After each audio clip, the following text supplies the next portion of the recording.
சகோதரர் பக்தசிங் அவர்களின் ஊழியத்திலிருந்து விடாய் துணிக்கேற்ற வார்த்தைகள் பிப்ரவரி மாதம் 27ஆம் தேதி.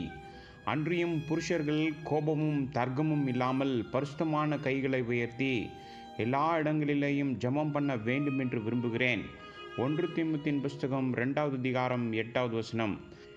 கர்த்தராகிய இயேசு கிறிஸ்து நம்முடைய பரலோக பிரதான ஆசாரியராக இருக்கிறார். அவருடைய உடன் ஊழியர்களாகிய நாம் தேவைப்படும் ஜனங்களுக்காக பரிந்து பேச வேண்டும். வெளிப்படுத்தின விசேஷம் 1வது அதிகாரத்தில் கொடுக்கப்பட்டுள்ள மகிமைப்படுத்தப்பட்ட தேவனுடைய அம்சங்களின் மூலம் பரிந்து பேசும் ஊழியத்தை எவ்வாறு செயல்படுத்துவது என்பதை நாம் கற்றுக்கொள்கின்றோம். வெளிப்படுத்தின விசேஷம் 1வது அதிகாரம் 14வது வசனத்தை நாம் வாசிக்கும்போது, அவருடைய சிரசும் மயிரும் வெண்பஞ்சை போலவும் உறைந்த மழையைப் போலவும் வெண்மையாயிருந்தது. அவருடைய கண்கள் அக்கினி ஜுவாலையைப் போல இருந்தது. அவரது சிரசின் மயிர் வெண்பஞ்சை போல இருப்பது அவரது பரிபூர்ண பரலோக மற்றும் தெய்வீக ஞானத்தை பற்றி பேசுகிறது. அவருக்கு எல்லாம் தெரியும். நம் எண்ணங்கள், தோல்விகள், சோதனைகள், பெயர்கள் மற்றும் அனைத்தையும் அவர் அறிவார். அவருக்கு மறைவானது எதுவும் இல்லை. அவருடைய ஞானம் பூர்ணமானது. ஆரம்பத்திலிருந்தே அவர் காரியங்களை அறிந்திருக்கிறார். ஏசியா தீர்க்கதரிசியின் புஸ்தகம் 46வது அதிகாரம் 10வது வசனம். எனவே அவருடைய பரலோக ஞானத்தை நாம் கேட்கலாம். மேலிருந்து இந்த ஞானத்தை பெறுவதன் மூலம் ஜனங்களின் தேவைகள் மற்றும் பாவங்கள், பிரச்சனைகள் மற்றும் குறைபாடுகளை அறிந்து அதன்படி நாம் ஜெபிக்கலாம்.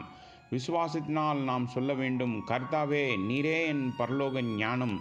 எனவே இன்னாரின் தேவை இது என்று எனக்கு சொல்லும். அப்பொழுது நாம் புத்திசாலித்தனமாக ஜெபிக்கலாம். உங்களுடைய பரிந்து பேசுதலின் ஜெபத்தின் மூலம் பலர் பலப்படுத்தப்பட்டு உற்சாகப்படுத்தப்படுவார்கள். மேலும் வெளிப்படுத்தின விசேஷம் 1வது அதிகாரம் 14வது வசனத்தில் கர்த்தராகிய இயேசு கிறிஸ்துவின் கண்கள் அக்கினி ஜுவாலை போல் இருந்தது என்று வாசிக்கின்றோம்.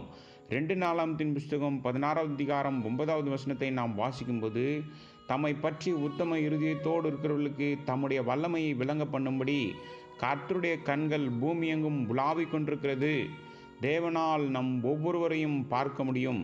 உபத்திரவத்தின் காரணமாக விசுவாசிகள் அச்சமயத்தில் சிதறிப்போனார்கள். அவர்கள் மலைகளிலும் குகைகளிலும் மறைந்திருந்தனர்.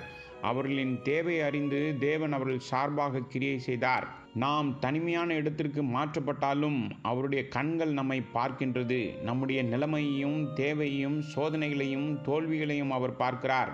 நமக்கு உதவும்படியாக அவர் மேலும் கீழுமாக பயணித்து அதற்கேற்ப நமக்கு உதவுகிறார்.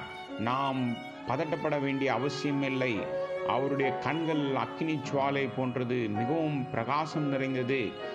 அவர் நம்மை பரிசுத்தமாக வைத்திருக்க அங்கும் இங்கும் உலாவுகிறார். அக்கினி சுத்திகரிப்புக்காகவும் வெப்பத்திற்காகவும் வெளிச்சத்திற்காகவும் இருக்கிறது. கர்த்தர் சொல்கிறார், என் ஜனங்கள் எங்கே இருக்கிறார்கள் என்று எனக்கு தெரியும். அவர்கள் குகைகளில் மறைந்திருந்தாலும் நான் அவர்களை பார்க்கிறேன்.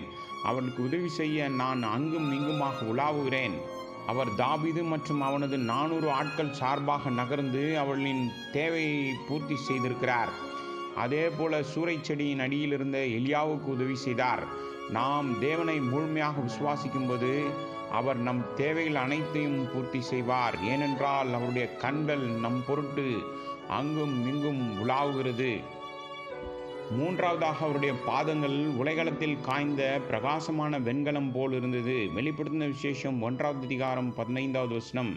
வேதத்தில் வெண்கலம் என்பது தேவனுடைய நியாய தீர்ப்பின் அடையாளமாகும். நம்முடைய பாவ வாழ்க்கைக்கு சாத்தானே பொறுப்பு. கர்த்தராகிய இயேசு கிறிஸ்து சாத்தானை சிலுவையில் தோற்கடித்தார். அவரது மரணம், அடக்கம் மற்றும் உயிர்த்தெழுதல் மூலம் மட்டுமே அவர் சாத்தானை தோற்கடித்தார். அற்புதங்கள் அல்லது பிரசங்கங்களால் அல்ல. சாத்தான் அவருடைய குதிகாலை நசுக்கினான். அதே குதிகால் சாத்தானின் தலையை நசுக்கியது. இப்போது வெண்கலம் போன்ற தம் பாதங்கள் மூலமாக கர்த்தர் சொல்கிறார், நீங்கள் சாத்தானை தோற்கடிக்க விரும்பினால் நீங்கள் அற்புதங்கள் அல்லது அடையாளங்கள் அல்லது தரிசனங்களால் வெற்றி பெற மாட்டீர்கள். என் மரணத்தால் மட்டுமே நீங்கள் அவனை வெல்ல முடியும். கர்த்தர் நம் பாவங்களுக்காக மரித்து உயிர்த்தெழுந்தார் என்று விசுவாசிப்பதன் மூலம் சாத்தானை நாம் தோற்கடிக்க முடியும். பாவத்தில் இருப்பவர்களுக்கும் இதே வெற்றியை நாம் சொல்லுவோம். கர்த்தராகிய இயேசு கிறிஸ்துவே, நீர் என் அம்மாவுக்காகவும் என் சகோதர சகோதரிகளுக்காகவும் நண்பர்களுக்காகவும் மரித்தீர். தயவு செய்து இன்னார் மீது கிருபையாயிருப்பீராக. அவர்களின் ஆத்துமாக்களை ரட்சியும், அவர்களின் பாவங்களை மன்னியும். இவ்வாறே தேவைப்படுவர்களுக்காக நாம் பரிந்து பேசி சிலுவையின் வெற்றியை உரிமை பாராட்ட வேண்டும்.